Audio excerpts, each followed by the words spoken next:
So I recorded a video yesterday. I started editing it, and I realized that basically I just rambled on for 40 minutes without really any kind of point or structure or anything. So I'm re-recording a video. I'm not posting the one that I recorded yesterday, but I am taking all of the lessons out of it. I'm going to re-record the video into, I think, 3 parts. I'm going to show off my profit tabs, my profit flips and stuff. I'm going to break it up into several parts, and those they're going to be broken down by category. There's easy cluster crafts. I have a lot of them. There's item flips. Basically, slap 2 items together that make sense and get guaranteed profit. There's the calculated risks. Basically using statistical advantages to your advantage. Let's do the calculated risks, right? So calculated risks, basically the odds of something happening, and you want to force an outcome that will be statistically profitable. A really classic example of this is Enlighten 4 prices, or Enlighten 4 corrupts. So you can create yourself a better trading filter. I highly recommend this thing. It's just bookmarks that have a name.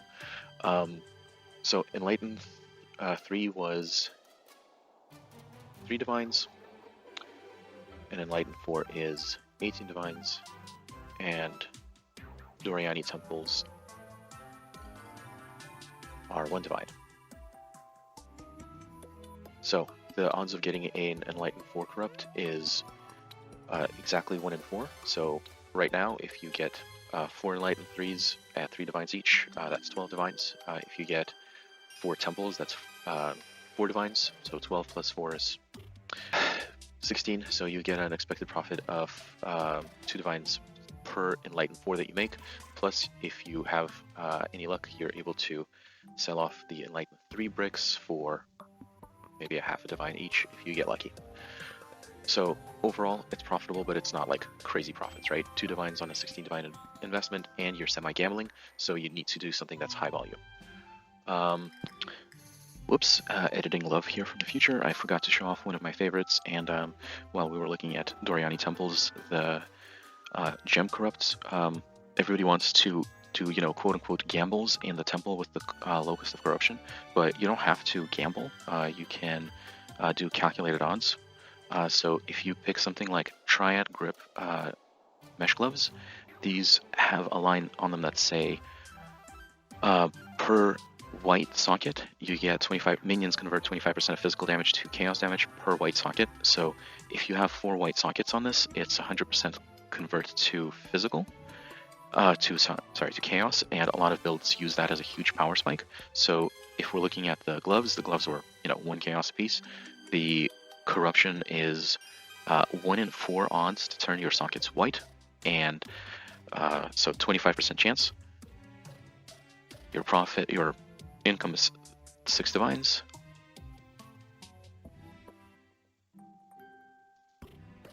And locus is 1 divine. So you basically have 1 in 4 odds to make 2 divines on every time that you walk into the temple.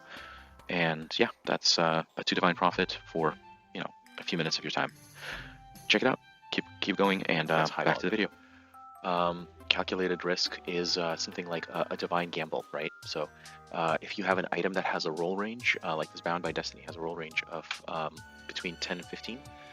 If you price check it at 15 and it costs 49 divines, and a poop rolled one costs 39 divines, the spread is 10 divines, and on average, if you click a divine on this thing 5 times, if you do multiple of them, you get a 5 divine raw profit. As a percentage, it's not huge, but as a, I get to click a divine orb 5 times and get 5 raw divines back. It takes a couple of seconds. It's not bad. Crown of the Tyrant King. I actually can't calculate a risk. Let's go back into calculated risks. Calculated risk would be something like a Cyclopean Coil. I have a filter set up.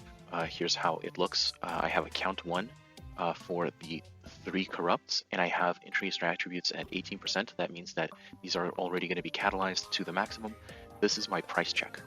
I'm asking how much will this give me if I manage to land it. So a day ago, 5 hours ago, 2 days ago, they're not really moving too well, but you can probably make one of these and profit. And here's how you price check it, how much it would cost you, and you want one that's not already corrupted. These do have a gold cost, so you click a Vol Orb on this thing several times, and let's see what Craft of Exile says are your odds. Jewelry, belt.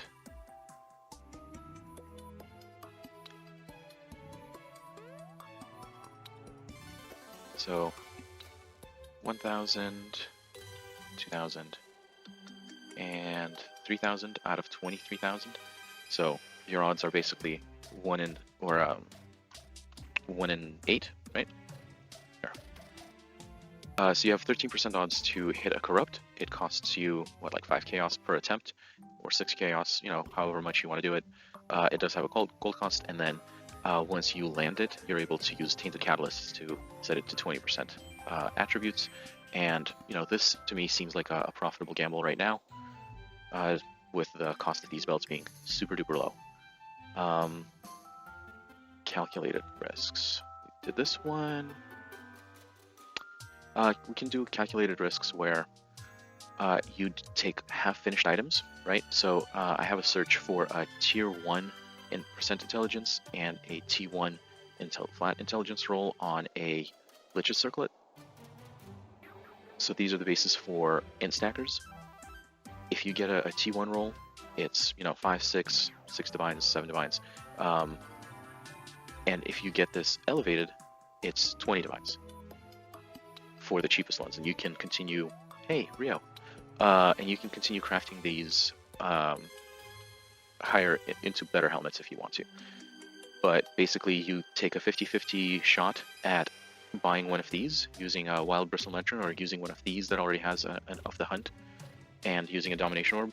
See if it lands. If it lands, you get you go to 20 divines. If it bricks, you throw it away. So this seems like a pretty good calculated odds, with your odds being basically 50-50 to win.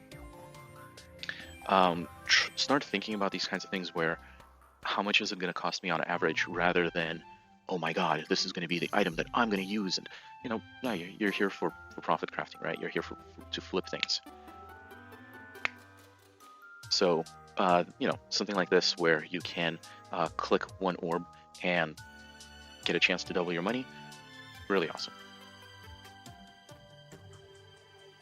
And then grasping mails, these things, or anything that's exclusive, right? So grasping mails with the defense modifier, see if you can move that onto like a necrotic armor using a recombinator. Spicy Sushi has a video on how to make the move successfully as possible, but you go from 20 divines to 60 divines or 55 divines, and you can always try to save the base whenever you want to. How much is it on a Twilight Regalia? Yeah, same, 60, 65, which is pretty good. It doesn't have to be that. It can be the Axe Spectres, right? On a body armor that's non-corrupt. So, 100 chaos, 150 chaos for this kind of armor. But if you move it to a Twilight Regalia, suddenly it's 2 div for a failed fracture. And if you get one that's not fractured, because if you're creating these, yours are not going to be fractured, 4 divines. And if you end up fracturing it yourself, 16 divines. So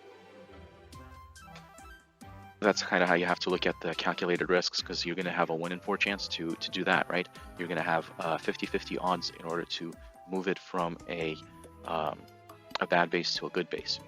You're going to have a 25% chance to fracture it. So start thinking of it as calculated odds rather than just individual hits, and start looking around for your own profit flips where you can calculate the odds and do it several times in order to ensure that you have a success where statistically you will win. All right, we'll go over a couple of the others over the next few days. I'll put it out as a series. We'll go into medium clusters, which is really fun. We'll go into the whole click two items together thing, and then I'll probably finish out with a couple of easy crafts. All right, thanks guys. Talk to you later.